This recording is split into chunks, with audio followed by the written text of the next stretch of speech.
Our final coach today is Michigan's Sherrone Moore, who enters his first full season as head coach of the Wolverines. In 2023, Michigan won its third consecutive Big Ten title and the program's first national championship since 1997. Coach Moore, welcome, and we'll begin with your opening statement.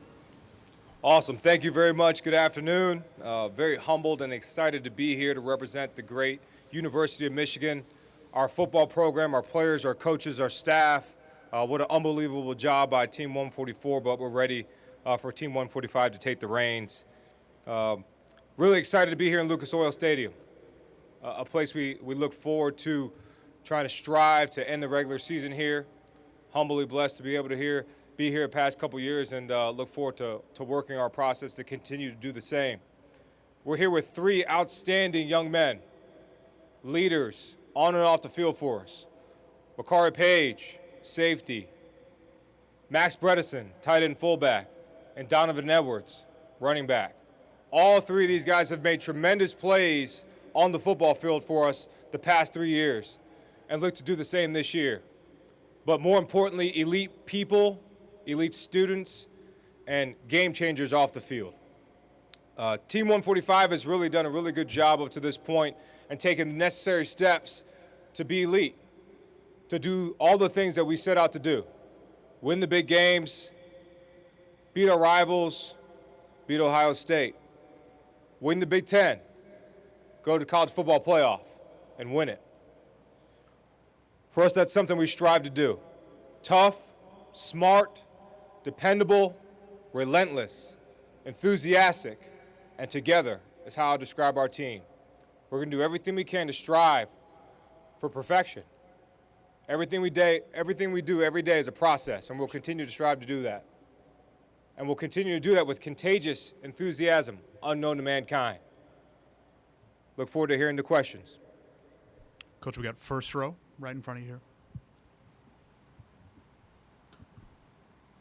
Hello, Coach. Nick Hamilton, Nightcast Media. Wanted to just ask you, obviously, coming off a national championship, you guys go from the hunters to being the hunted. How do you adjust that mentality now that you all are the hunted to be able to achieve your goals and be able to go further during the season? Yeah, for us, it's about getting better every day, and we're always hunting.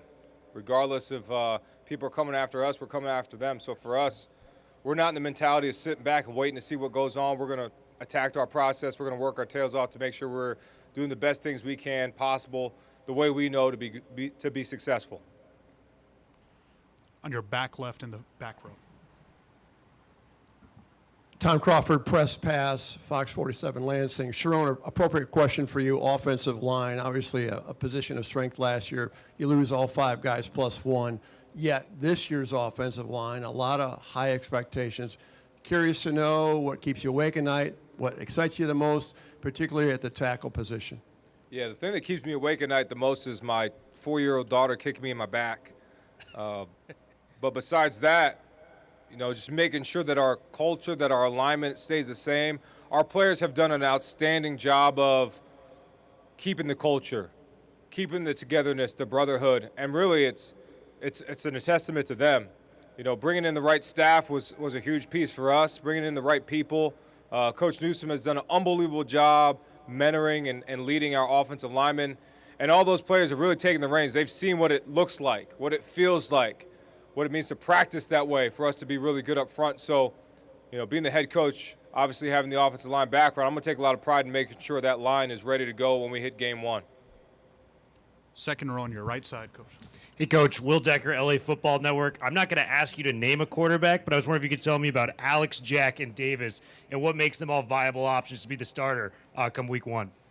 I mean, all those guys have all the attributes you need to be a successful starting quarterback at the University of Michigan and a lot of other universities. And we're super blessed to have all those guys. Everybody has their own traits and their own things that make them a little different. But I think the number one thing we're looking for out of any guy that is our starting quarterback is, one, that they're a playmaker, that they can make plays, that they'll make the right decision, they'll take care of the football, and that they want to win, and they'll do anything for the team to win. So really we're going to look for those attributes and then go from there. In the back, coach, slight left.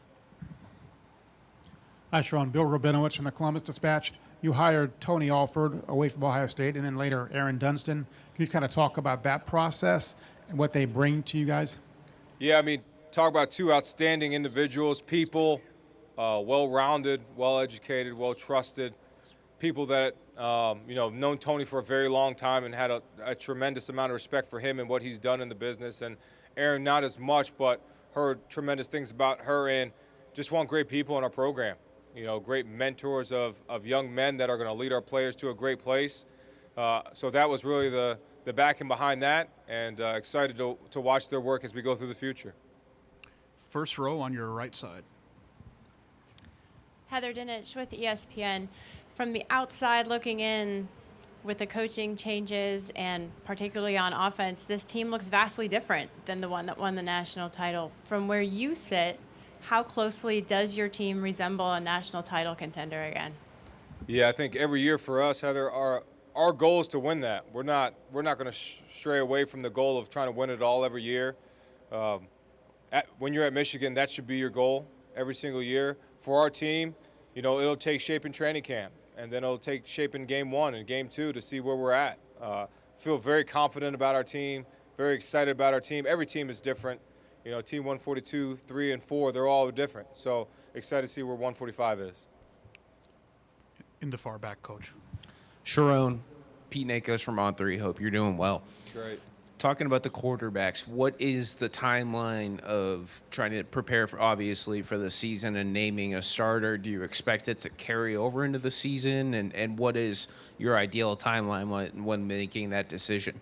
Yeah, I think the ideal timeline is when we feel like we got the guy that's going to help us win. There's not really a date. There's not really a time. We'll have a good feel as a staff. We got really good coaches. Kirk Campbell's a phenomenal coach. He's going to do an outstanding job with our offense. So I know he's going to make a great decision, and we'll be there to make it together. Coach, first row on your right side. Kenneth Berry, touchdowns and tangents.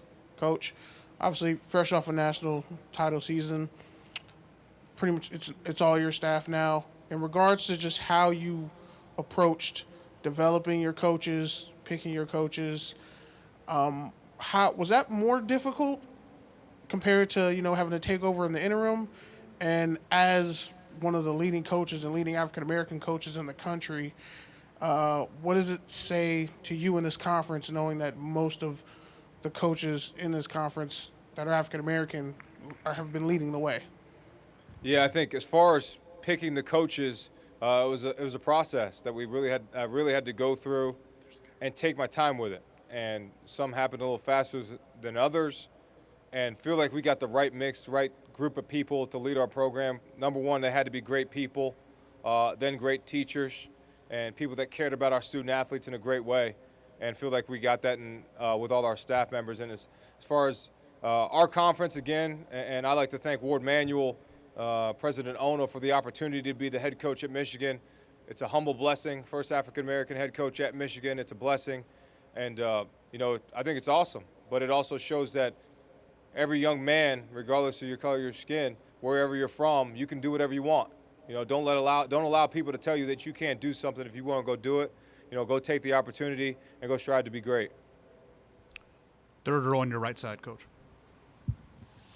Hi, Coach. Jonathan Rhodes, voice of college football. You've now made a change from offensive line coach and offensive coordinator to the head coach. What major adjustment are you making personally to keep the championship caliber program where it's at? I mean, the number one thing I did is bringing the right staff, bringing the right people around our players. I've got to be a better delegator, and I think I've tried to do that as fast as I can. But for me, it's leaning on those mentors that I've had in the past, those people like Coach Harbaugh, talking to him, understanding how he built this program, and being blessed enough to be here for the last 6 years. It's been phenomenal for me. So for me now, it's putting my own flavor on it, but not changing too much, because obviously there's a lot of things that worked. But anything we can do to get better every single day, we're going to try to do. Coach Moore, thank you so much for your time. Appreciate it. Thank you. Go Blue.